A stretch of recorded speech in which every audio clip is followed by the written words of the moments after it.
Hello everybody, John Stettin, Past the Wire, in the studio, office, war room, with another quick Past the Wire, something I want to talk about a little bit this morning, only because I see so many people talking about it and just getting it wrong on two different fronts.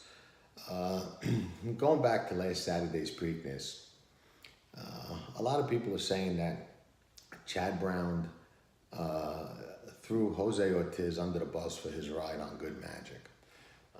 Before we get to what they're saying about Mike Smith and his ride, we'll talk a little bit about that. I think most of the interviews with Chad, I never heard him throw Jose under the bus, and this comes from something I've written about and I've talked a lot about in the clubhouse notes on the tracking trips portion of my website.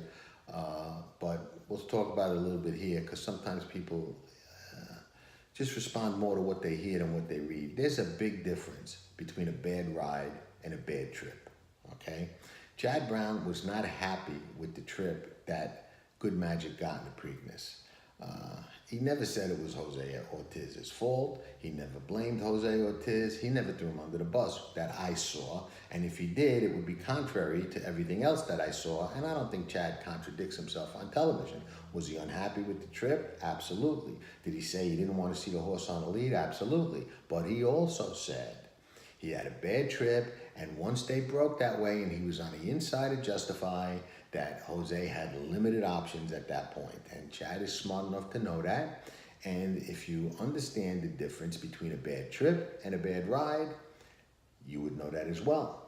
Didn't throw him under the bus. Would have liked to have seen the race unfold differently. Would have liked to have seen him off the pace. The fractions were what they were. Mike rode the way he did. Jose was hoping he would go and he could sit off him, maybe even angle outside of him. Mike didn't go. He sat back. Jose was on the inside. He wanted to take the race to him and be on his flank. Had no choice. It just unfolded that way. Sometimes that happens. If you've ridden horses, I haven't, not competitively anyway. If you've ridden horses, then you would know that. If you understand racing and race riding and grasp the difference between a bad trip and a bad ride, you would understand that as well.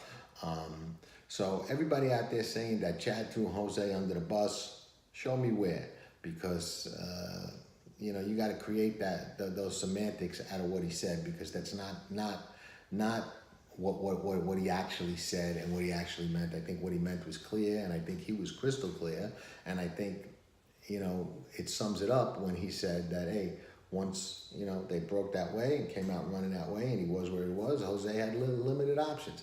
That's not blaming your rider or throwing him under the bus. Saying that you didn't want to see him on the lead, and he doesn't like to be on the lead, but understanding that he had to be there based on the way the race unfolded,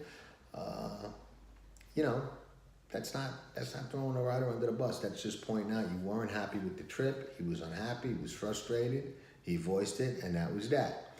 Now, as far as Mike Smith goes, people are saying Justify was gutted and only won by a small margin. If you watch the race very closely, and you could ask Mike this yourself, and you will get the same answer. When they were coming to the wire, he glanced back. He did not see Bravazzo. He did see the wire. Mike Smith knows where the wire is. He knew no matter what was happening, he was getting to the wire first. He throttled down, eased the horse, measured the wire, let him win. To his surprise, probably, Bravazzo came flying and made it closer than he probably expected it to be. But at no time was he in danger of losing. And like I said, he knew where the wire was, had it measured, knew where he was gonna, knew he was gonna win. And what he did was very smart, and it's why he's a savvy pro and top shelf rider. What he did was save whatever little he could, given the circumstances, for what's going to happen, hopefully.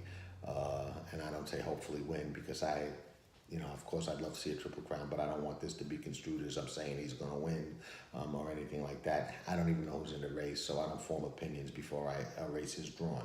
But hopefully he saved a little gas in the tank for what's going to go down in 3 weeks. And that was a heady, sharp, savvy thing to do that a lot of riders might not have done, especially in a race that close. Mike Smith in a race that close can do that, get away with it, still win. And if you're critiquing him over that, you know, so be it. I got to disagree there. So we can agree to disagree, or you can see it my way. That's up to you. But wanted to clarify those 2 points about you know, Jose's ride and Chad's comments in the aftermath of the Preakness, and also, you know, Mike's ride and the comments about that. So you always get it straight, my point of view, and you only get it here at Past the Wire. Thank you for stopping by and listening, and we'll be back with more. As always, ciao for now.